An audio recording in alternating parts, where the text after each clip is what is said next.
Hello viewers, আসসালামু আলাইকুম। কেমন আছেন সবাই? যারা এখনো পর্যন্ত কন্টেন্ট মনিটাইজেশন পাননি, তাদেরকে আমি দেখিয়ে দিব আজকে কিভাবে আপনারা কন্টেন্ট মনিটাইজেশন পেতে পারেন। তো ভিউয়ার্স, কিভাবে আপনি কন্টেন্ট মনিটাইজেশন পাবেন অথবা আপনার কোন কারণে পাচ্ছেন না, সেগুলো আসলে বিস্তারিত আমি আপনাদের দেখিয়ে দিব। তো চলুন সরাসরি মোবাইল স্ক্রিনে। তো ভিউয়ার্স, প্রথমে আপনাকে যাচাই করে নিতে হবে যে আপনি আসলে মনিটাইজেশন পাওয়ার উপযোগী কি না। তার জন্য আপনি চলে যাবেন ফার্স্ট অফ অল প্রোফাইলে। প্রোফাইল থেকে চলে যাবেন ড্যাশবোর্ডে।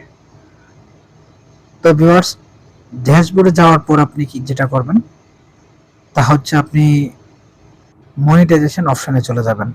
মনিটাইজেশন অপশনে গিয়ে আপনি চেক করে নেবেন great job your profile is can not be earning your money. এটা হচ্ছে টিক মার্ক আছে কিনা, তার মানে আপনি মনিটাইজেশনের জন্য উপযোগী আছেন। যদি টিক মার্ক না থাকে, নট আর্নিং থাকে, তাহলে আসলে বুঝে নেবেন যে আপনি আসলে আর্নিং এর জন্য উপযোগী না। তো আপনি যদি আর্নিং এর জন্য উপযোগী হয়ে থাকেন তাহলে ব্রেকে চলে আসবেন। ব্রেকে চলে আসার পর প্রোফাইলে এসে থ্রি ডট মেনুতে ক্লিক করবেন। থ্রি ডট মেনুতে ক্লিক করার পরে অপশনগুলো ঠিক নিচের দিকে যাবেন, একদম নিচে দেখতে পাবেন ইউর প্রোফাইল লিঙ্ক, মানে আপনার প্রোফাইলের এইটার হলো যে লিঙ্ক। তো লিঙ্কটাতে আপনি দেখবেন কপি লিঙ্ক নামে একটা অপশন রয়েছে, সেখানে আপনি ক্লিক করে লিঙ্কটা কপি করে নেবেন। তারপর আবারও ব্রেকে চলে আসবেন। ব্রেকে আসার পর আপনি প্রোফাইল থেকেও ব্রেকে চলে আসবেন। আসার পরে এখানে দেখতে পাবেন অনেকগুলো অপশন রয়েছে, সেখান থেকে আপনি খুঁজে খুঁজে ক্রিয়েটর সাপোর্ট যে অপশনটি সেটি বের করবেন। ক্রিয়েটর সাপোর্টে ক্লিক করার পর আপনি দেখতে পাবেন আরো অনেকগুলো অপশন। তো সেখানে আপনি দেখতে পাবেন মনিটাইজেশন অপশন, সেখানে মনিটাইজেশন অপশনে ক্লিক করবেন। আরো অনেকগুলো অপশন চলে আসবে। ইস্যু ক্যাটাগরির মধ্যে আপনি প্রোগ্রাম এলিজিবিলিটি ক্লিক করবেন। ক্লিক করার পরে ইনস্টিম অ্যাডে চলে যাবেন। ঠিক নিচের দিকে দেখবেন ইনস্টিম অ্যাড রয়েছে, সেখানে আপনি ক্লিক করবেন। তারপর দেখবেন in this form, in this ফর্মে চলে যাবেন।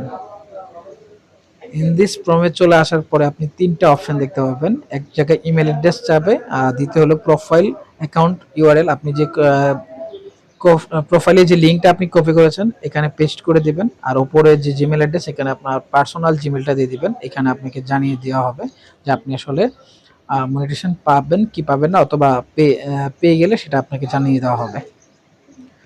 তার নিচে যে আদার্স সোশ্যাল মিডিয়া অ্যাকাউন্টস দেওয়া আছে, সেখানে আপনি আপনার যদি টিকটক অথবা ইউটিউব চ্যানেলের লিঙ্ক থাকে সেটা আপনি দিয়ে লেটস ডু দিস এখানে আপনি ক্লিক করে দিবেন। তাহলেই আপনার কাজ শেষ। তো পরবর্তীতে আপনাকে মেইলের মাধ্যমে জানিয়ে দেওয়া হবে, বা আরেকটা সিস্টেম রয়েছে যেখানে আপনাকে জানিয়ে দেওয়া হবে। তো সেটাও আমি আপনাকে দিয়ে দিব। তো ভিউয়ার্স, আবেদন করার 24 থেকে 48 ঘন্টা পর আবারও আপনি ক্রিয়েটর স্টুডিওতে চলে যাবেন। ক্রিয়েটর স্টুডিওতে গিয়ে তারপর মনিটাইজেশন অপশনে গিয়ে প্রোগ্রাম এলিজিবিলিটিতে যাবেন। যাওয়ার পরে আপনি ইনস্টিম অ্যাড যেইটার মধ্যে আগে কাজ করেছিলেন, আবেদন করেছিলেন, সেখানে আবারও ক্লিক করবেন। তাহলে আপনি সব দেখতে পারবেন। তো এখানে দেখতে পাচ্ছেন উপরে ইউর অ্যাপ্লিকেশন ওয়াজ রিজেক্টেড, তার মানে আমার মনিটাইজেশন হওয়ার মতো এখনো উপযোগী হয় নাই। তো আপনাকে আবারও ভালো করে কাজ করতে হবে, ভালো ভালো কন্টেন্ট আপলোড করতে হবে, ভাইরাল করতে হবে। তখন যখন আপনি করবেন, যখন আপনার মনিটাইজেশন হওয়ার উপযোগী থাকবে, তখন আপনাকে দেখাবে ইউর অ্যাপ্লিকেশন ওয়াজ সাকসেস এরকম দেখাতে পারে, অথবা কমপ্লিটেড দেখাতে পারে। তো ইনশাল্লাহ মনোযোগ দিয়ে কাজ করতে থাকেন, সফলতা ইনশাল্লাহ আসবে একদিন। আমরা সঠিকভাবে কন্টেন্ট তৈরি করতে থাকবো, ইনশাল্লাহ আমরা সাকসেস হবো। তো ভিউয়ার্স, আজকের ভিডিওতে আমি যেভাবে দেখিয়েছি সেভাবে যদি আপনারা ট্রাই করেন, অবশ্যই আশা করি কন্টেন্ট মনিটাইজেশন পেয়ে যাবেন। আর যদি আপনাদের কোনো প্রবলেম থাকে তাহলে অবশ্যই আমাকে কমেন্টসের মাধ্যমে জানাতে পারেন। ইনশাল্লাহ চেষ্টা করবো আপনাদের সহযোগিতা করার। ভালো থাকবেন, সুস্থ থাকবেন। আজকে ভিডিওটা এখানে শেষ করছি। আল্লাহ হাফিজ।